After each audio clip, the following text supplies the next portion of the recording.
everybody, I'm Natasha Kirchuk, and thanks for joining us for ILTV's weekly program, One-on-One with Alan Dershowitz.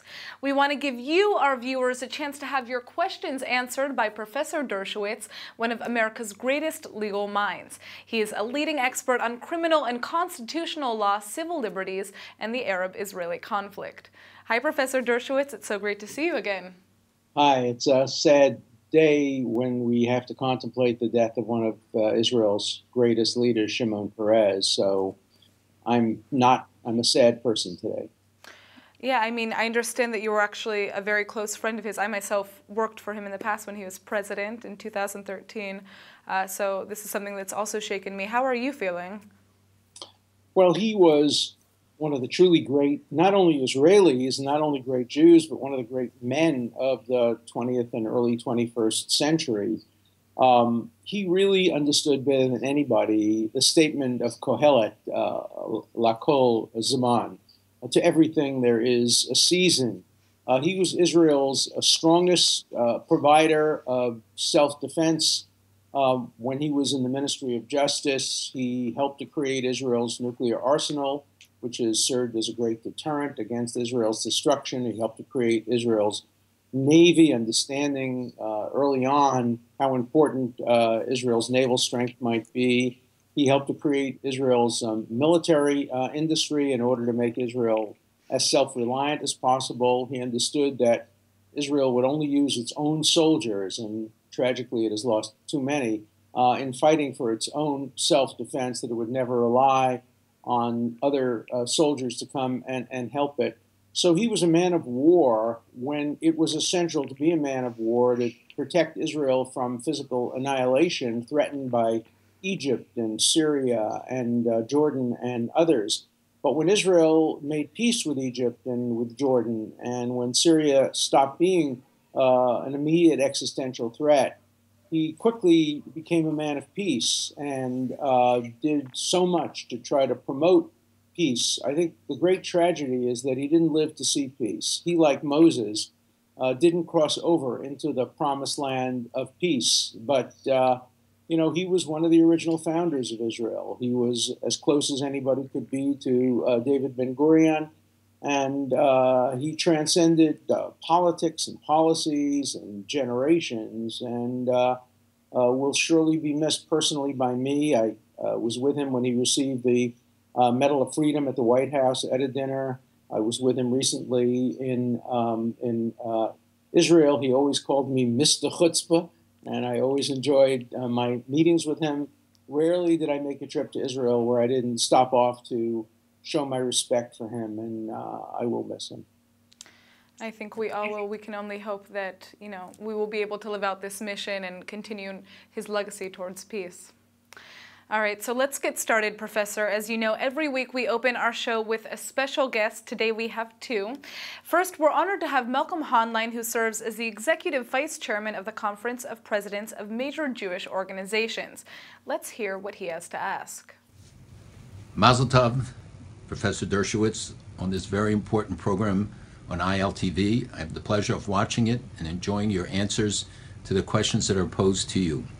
I would like to join those who are asking you, having worked with you for so many years, from Soviet Jewry through Zionism, racism, and most recently at the March of the Living and the conference in Auschwitz marking the 70th anniversary of the liberation of the camps and the 80th anniversary of the Nuremberg laws.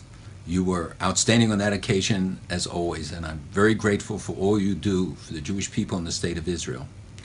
As you know, we have seen at the United Nations the extraordinary bias against Israel, manifest in many ways, but most recently, I think, in a very dangerous expression of UNESCO, where they voted to rename the sacred places of the Jewish people and of Christianity and of Islam, and removing the historic names. 3,800 years of Jewish history, 2,000 years of Christian history wiped out, as they had only the Islamic names now on all UN documents. This is an outrage. And we have tried to reach out to those who have voted for it in order to get this rescinded. I would love to hear your advice. This is the ultimate expression of the delegitimization of Israel, of the BDS movement, expressed in the international arena.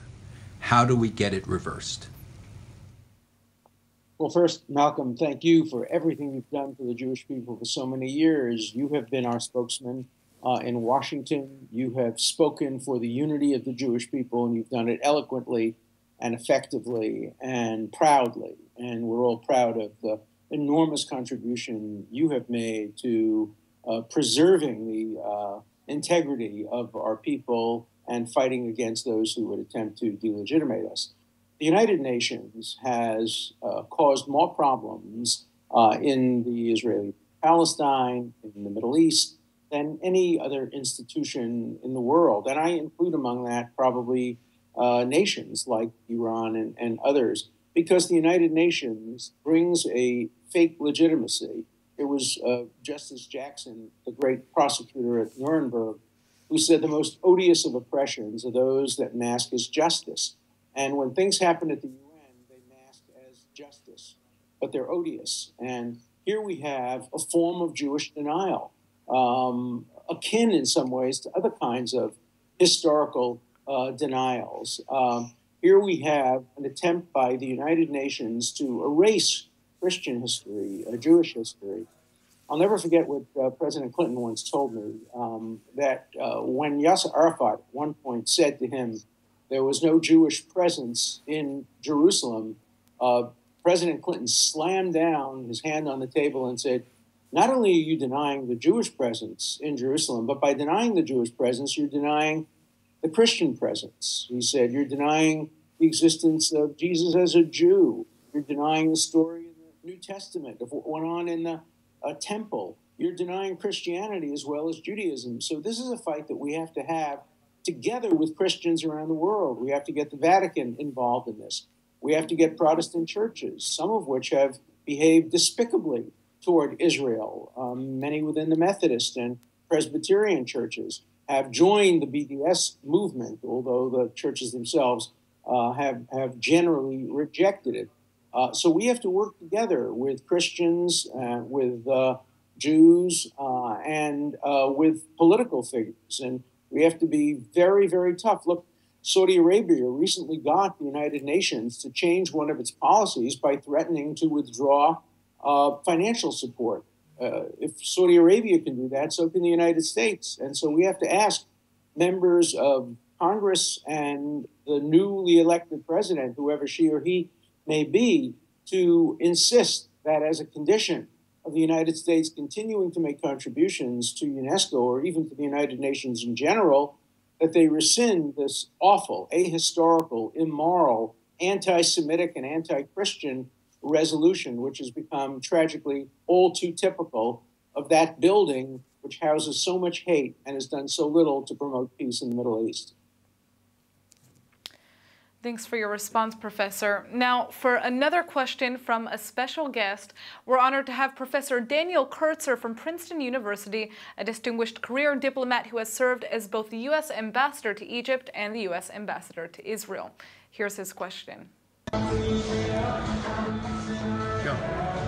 Alan, congratulations on your TV show with ILTV. You may know I'm throwing out the first pitch tonight at the WBC Baseball Championship. We're rooting for Team Israel. And I have a first pitch for you tonight.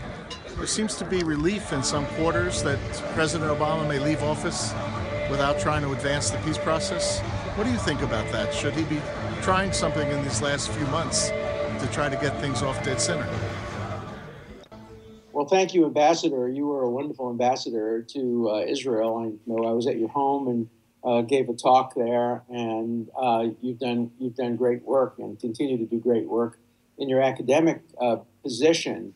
You also do great work in throwing out the first ball because Israel won and is now on its way to compete in the baseball championship. Who would have imagined Israel and baseball? You know, we know Sandy Koufax, we know Kevin Youkilis, but Israel and baseball, hey, mazel tov, and let's hope it brings home another championship as it did in basketball. Look, I think it would be a serious mistake for President Obama, who I admire and have supported, to tie the hands of whoever is his successor in office.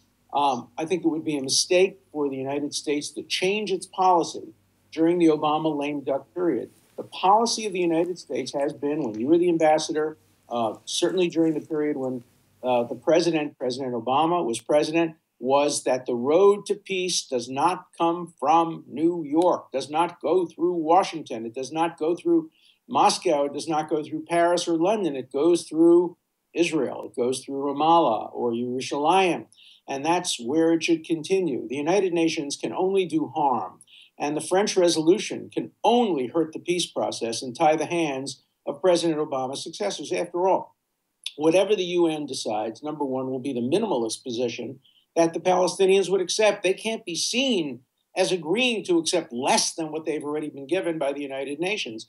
Also, it would make it more difficult for the Palestinians in general to sit down and negotiate compromises, because they would believe, falsely, that they could get their state through the United Nations and not through making the kind of mutual sacrifices that Prime Minister Netanyahu has talked about. So I think it would be a mistake. I think the United States should veto or try to dissuade the French from introducing the resolution. The same is true with another resolution proposed by the Palestinians to unilaterally condemn Israel for settlements without fair-mindedly condemning the Palestinians for what it has done and refused to do, namely inciting violence, inciting the knife attacks, failing to accept Prime Minister Netanyahu's invitation to sit down in Ramallah or Jerusalem or even in New York to negotiate a two-state solution. So I think that President Obama can do the best by doing as little as possible between now and the time that his successor takes office, and then encouraging, as a private citizen, his successor to do the right thing in terms of bringing about peace. I know that would be the position that would be taken by Shimon Peres. I know he thought, because we discussed it on numerous occasions, that the only way peace could be achieved is through mutual negotiations, as he did during the Oslo Accords, and brought about at least that temporary cessation of violence. And so I think, in the spirit of Shimon Peres, in the spirit of trying to achieve peace, President Obama would do best by leaving it to his successor to continue the quest for a peaceful resolution that gives the Palestinians a demilitarized state and guarantees Israel's security. Thanks, Professor. Now let's turn to our viewers' questions. Eric Paff from Chicago wants to know if the U.S. aid package to Israel is fair. Let's hear him out. Hello, my name is Eric Pfaff. I'm a 25-year-old from Chicago, and while I'm not Jewish, I believe the Jewish state should be supported and has the right to exist. But my question is, as a taxpayer, is the $38 billion military spending package we approved for Israel a possibly one-sided solution, ignoring the Palestinian needs? Okay, well, the Palestinians certainly do have needs. The problem is that money that has been given to the Palestinians has ended up not satisfying the needs of the Palestinian people. For example, all the money that poured in from Europe to the Gaza Strip after Israel left the Gaza Strip went to the building of terror tunnels and to the building of rockets, not to the infrastructure. The American Memorandum of Understanding, which gives Israel $3.8 billion each year, is very complicated. It requires Israel to buy its material largely from the United States, which helps the United States. It is designed to help the United States and Israel jointly develop weapons, both cyber weapons and defensive weapons like Iron Dome. Israel tragically needs military support far more than any of the other countries that receive American aid. Let's remember, too, that Egypt has received over the past, certainly, a considerable amount of American aid, starting with the Camp David Accords. Jordan has received a lot of aid. Much of that aid is designed to protect the regimes from internal overthrow. Israel, of course, doesn't need that. It's a pure democracy. But Israel does need to protect itself against the threat repeated every day by Iran that it will annihilate, destroy, and end the nation state of the Jewish people. So I don't think it's one-sided at all. I think it makes sense for America. That's why it received the support overwhelmingly of virtually every member of Congress, of every administration. and is not debatable within the United States because everybody understands that Israel and the United States are mutually in an alliance designed to protect and defend both countries. And I think it will help secure the peace and help defend Israel from the threats of aggression that it faces on a daily basis. All right, Professor, thanks for the response. Our final question also comes from the United States, this time from the heart of New York City. Tess, who comes from the Bronx, was watching the very first presidential debate, and he wants to know who came out on top. Hey, Alan, my name is Tess from the Bronx, and I really want to know what's going on with this whole debate thing with Trump and Hillary. And I think they're really going off on some really irrelevant tangents here. So we really want to know what's going on. What direction do they plan on taking the country? What's going on with Mark Cuban, with Hillary, and Jennifer Flowers with Trump? Who do you think won the election? The debate, I'm sorry. And one more thing, Alan. Don't you think this election should be about me and you? Hey, Tess, thanks. And I love the Bronx. I'm going there tomorrow night to watch the Red Sox beat the Yankees. In the last of the series, I'm going to watch Big Papi play his last game in Yankee Stadium, and my hope is that he hits at least 2 home runs. No comment from the New Yorker in the room. I grew up in Brooklyn, so I always hated the Yankees. I have a shirt that says I love New York. It's just the Yankees I hate. And I moved to Boston, so I love the Red Sox. No. Turning to the debate, I didn't think it was a particularly good debate from the point of view of the public. Tess, I agree with you. I thought the first 20 minutes was incomprehensible. I don't think very many people understood the impact of NAFTA and various trade deals on the day-to-day life of poor and middle class people in the United States. I thought it was too esoteric, and it didn't really speak to the needs of the people. The second half, I think, got a little bit too personal. My own view is that Hillary Clinton's people made a mistake by announcing that they were going to put Mark Cuban in the front row. I don't think that Trump took advantage of that. He could have taken advantage by pointing out, and there's Hillary Clinton with another billionaire in the front row. And then, of course, he invoked the Jennifer Flowers thing. So she was playing in his sandbox, and she ought to elevate herself and be more presidential. So I thought the debate was not a great success from the point of view of the American public. I do think she won, and won handily, because she looked far more presidential, far more stable, far cooler under pressure. He seemed to, interesting in light of his statements, have far less stamina during the 90-minute debate. He was constantly sniffling and drinking water and shuffling back and forth, not staying on script. To have the President of the United States fighting his battles with Rosie O'Donnell during a presidential debate and relying on TV talk show hosts like Sean Hannity, who I personally know is not a truth teller from personal experiences with him, it was so unpresidential. It was so demeaning to the public. You're right, Tess. We deserve better. We deserve more. We deserve to know specifically and precisely what impact the election of Clinton or the election of Trump will have on us, on our families, on our future, on the stability of the world. I'm a strong supporter of Hillary Clinton because I think that she will provide greater stability at a time when we're seeing extremism rising all over Europe, in Hungary and Poland and Slovakia and Austria, within the British Labour Party, where anti-Semites seem to be holding sway and have elected somebody who certainly has tolerated anti-Semitism. I think we need a centrist stabilizing force. I think that's good for America, that's good for the world. And most particularly, that's important for Israel. Israel thrives at the center. The Jewish people thrive at the center. We've always been caught between the extremes of the black and the red. And we have to resist that.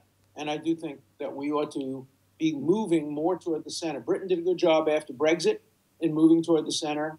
And I'm hoping the United States will move toward the center. I hope the next debate is more informative and speaks more to the needs and concerns of the American public. We're also going to see how this plays out for the state of Israel. That's about all the time we have today, Professor. Thank you so much for your responses. Our hopes and prayers go out to the family of Shimon Peres, Shelo Tedu Od Tsar. I also want to thank all of our guests, especially Malcolm Hoenlein and Professor Daniel Kurtzer. If you'd like Professor Dershowitz to answer your questions, go to iltv.tv or our Facebook page and submit them. We'll see you again next week. Thanks, Professor. Thank you.